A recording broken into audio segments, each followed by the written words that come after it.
2023년에 희망 고문의 대명사였죠. 이 반도체 섹터. 2024년에는 어떻게 될까요? 반도체는 보유입니다. 왜요?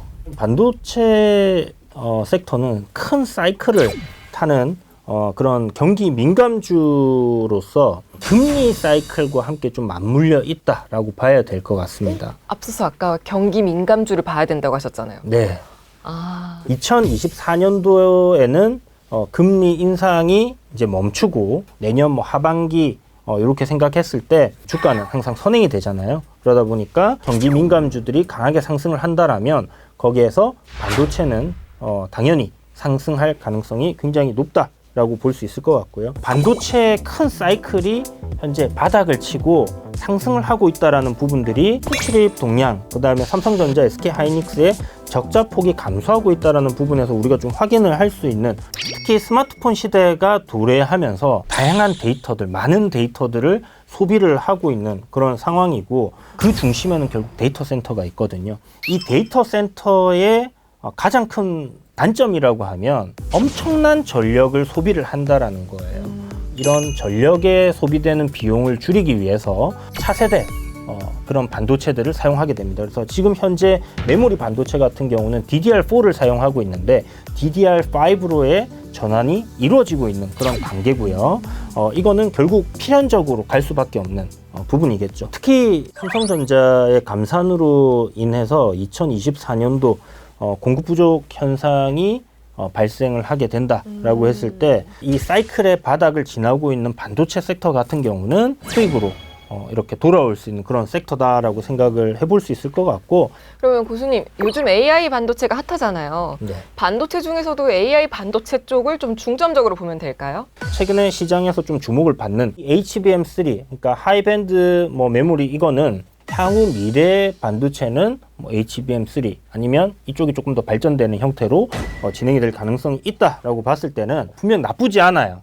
그러나 주가가 많이 올랐기 때문에 트레이딩용으로 이렇게 좀 접근을 하는 게 좋을 것 같고, 2024년을 기다리는 투자는 반도체 생산에 필수적인 소재 쪽을 접근하자. 소비가 되고 계속해서 주문이 들어가야 되는 그런 부분들, 소재 관련 종목들의 실적을 보면 드라마틱하게 빠졌다든지 이런 게 없어요. 결국은 꾸준하게 실적적인 부분은 성장을 하고 있다는 것. 그럼 소재 쪽에서 어떤 종목을 좀 보면 좋아요? 동진 세미캠이라는 종목이 있습니다. 그리고 솔브레인이라는 종목이 있어요. 동진 세미캠을 고른 이유는 노광 공정의 핵심 소재를 갖다가 개발해낸 회사거든요. 그런데 기존에는 우리가 일본에서 이 소재를 갖다가 들여와서 사용을 했었어요. 그런데 국산화시킨 기업이고요. 이 회사만이 생산을 합니다. 우리나라에서 유일해요? 그렇죠. 메모리 반도체를 생산하기 위해서는 이 기업의 매출이 올라갈 수밖에 없다. 자, 그리고 솔브레인이라는 기업 역시 반도체 생산에 필수적인 소재를 생산하고 납품하고 있는 그런 기업입니다. 반도체 웨이퍼를 씻는데 굉장히 고농도의 불화수소가 필요해요. 이게 이 고농도의 불화수소를 생산하는 게 상당히 어려웠는데 몇 기업들밖에 생산을 못 하거든요. 그래서 일본에서 대부분 수입을 해오던 거를 솔브레인이 국산화에 성공을 한 기업이고요. 동진세미캠과 솔브레인은 2023년도 뭔가 반도체 섹터가 좋지 않았고 생산이 좀 줄어들었다라는 부분에서 반도체단의 종목들의 실적이 좀 안 좋아진 그런 기업들이 있는데요. 이 두 기업들은 실적이 계속해서 꾸준히 잘 나오고 있다는 것을 보실 수 있을 것 같고요. 주가 역시 여전히 바닥권에 놓여 있고 61선 위로 21선이 올라오게 되면 정배열 구간에서 520S 접근해보면 괜찮은 흐름들이 나와질 거다. 아마 연말쯤 되어서 그런 흐름들이 좀 잡히지 않겠나 이렇게 좀 예상을 하고 있고요. 그런 타이밍적인 관점 말고 긴 호흡으로 지금부터 조정 나올 시에 계속해서 적금식으로 묻어가도 괜찮은 그런 종목들이다. 네, 2024년 여러분의 계좌를 바꿔줄 반도체 소재주가 궁금하신 분들은 카카오톡 채널에서 필살기 고수회전을 검색하시고 채널 추가해주세요. 저는 그래도 사실 이 네 가지 중에 제일 관심 있는 게 바로 이 로봇주거든요. 네. 혹시 로봇주는 그래도 좀 가지고 가도 되지 않을까? 네네. 저는 이쪽이요. 보유 쪽으로? 네. 저는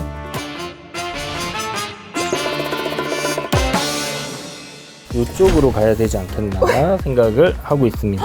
왜요, 교수님? 2023년도 초부터 해서 가장 크게 오른 섹터 중에 하나가 바로 로봇이에요. 대장주인 레인보우 로보틱스 같은 경우는 10배 넘게 올랐고요. 다른 기업들도 7배에서 3배씩 이런 식으로 올랐기 때문에 이 추세를 하락으로 만들고 내려가는 흐름들로 이어질 가능성이 높다라고 보시면 될 것 같고, 정리해야 되는 섹터는 맞다. 2차 전지도 물론 많이 올랐습니다. 네. 그런데 2차 전지 같은 경우는 실적이 나오고 있는 상황. 지금 현재 로봇은 대부분의 기업들이 실적이 나오지 않고 있다라는 거. 결국 어디가 이 로봇 시장에서 승자가 될지 우리가 알지 못한다라는 거거든요. 로봇 관련 종목들이 좀 힘들지 않겠나라고 생각하는 부분 중에 하나가 바로 중국 로봇 관련 기업들이 글로벌 시장에서 굉장히 점유율이 높아요. 과연 우리나라 로봇 기업들이 설 자리를 찾지 못할 가능성이 높지 않겠나라는 생각을 하고 있습니다. 그래서 2023년도 연초에 폭발적인 상승을 보였던 것만큼 그런 흐름은 이제 나올 가능성이 굉장히 낮지 않나. 근데 전망을 그렇게 안 좋게 보시면 이미 물려있는 분들은 어떻게 해요, 그럼?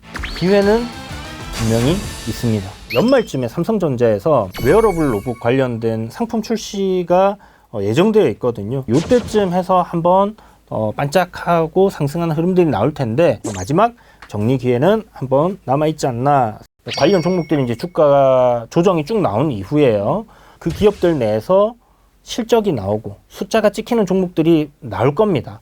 그러면 그때 가서 다시 한번 로봇 섹터에 큰 상승이 또 나오지 않겠나라는 생각이 들고요. 그럼 로봇주 중에서는 정말 그래도 봐야 할 종목은 없어요? 로봇에 미련이 많이 있으시네요. 있어요. 하나 네. 있어요. 만약에 로봇 중에 그래도 나 로봇 하나 꼭 투자하고 싶어.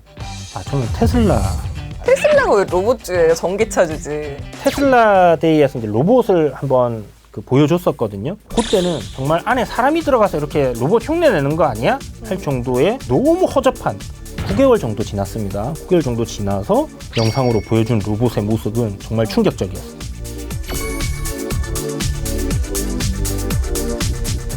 테슬라에서 예전에 우리는 자동차의 자율주행을 위해서 하고 있는 게 아니야.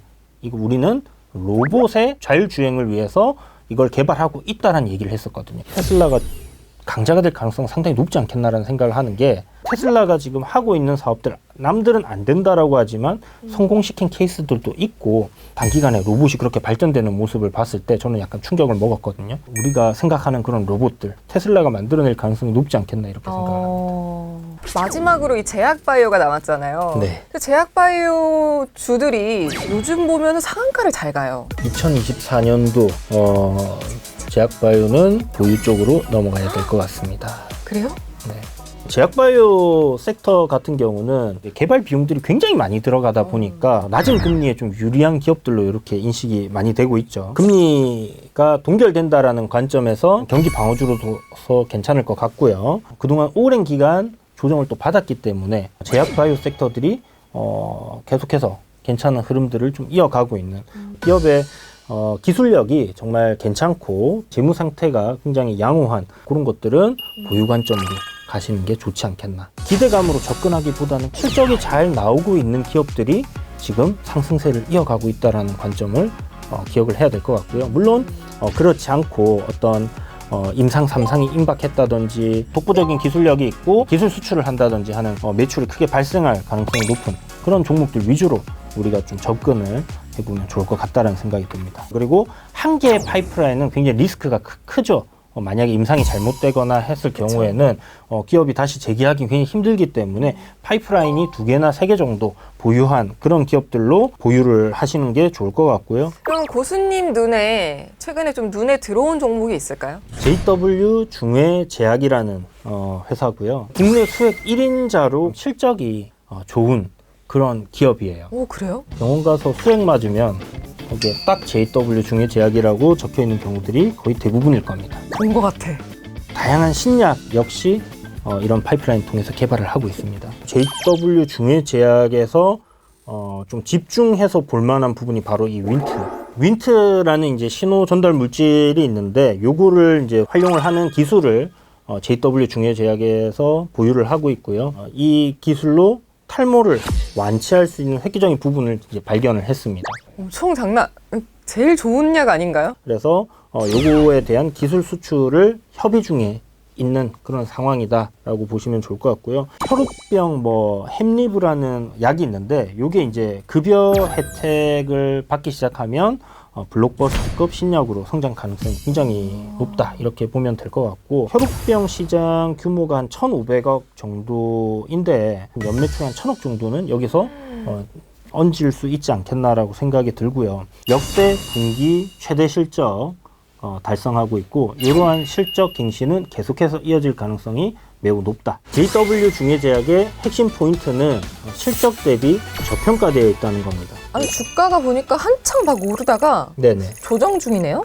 그렇죠. 윈트라는 그런 기대감, 혈우병이라는 그런 기대감들이 주가에 현재 반영되고 있는 그런 모습이기 때문에 단기적인 조정 이후 장기적인 상승 흐름을 계속 이어가는 그런 모습으로 나오지 않겠나라고 생각을 하고 있습니다. 21선 위로 5일선이 올라오고 난 후 이후에 이평선에서 공략하는 거 뭔지 기억나시나요?